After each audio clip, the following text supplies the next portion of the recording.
Pajang ku kalon lagi nyo sakit lontang kura akan kasurah laju. Tanya baru sakit bek lagi nyo tanya tapi tanya. Gaya haji.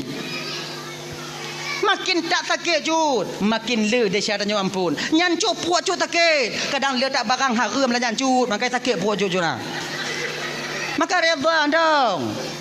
Gaya haji. Tanya sakit no bang kan ampun dia bang. Tetap ngandura mentang ampun dia tapi bek tu mana? Tanya wajib mubat dan juga wajib redha dengan ketentuan Allah. Ada penyakit tanya. Tanya kakak ibu tuan Bandung. Tanya kunong asam urat. Tanya kunong usus buntu. Tanya kunong remati. Kait mubat bantah buhala maka. Tanya mubat ju. Penyakit yang na redha tanya. Insya-Allah asam urat yang na bak tanya juga nikmat pengampunan dosa bagi kita di kemudian hari. Maka tanya sira mukminnya kakak ibu tuan Bandung.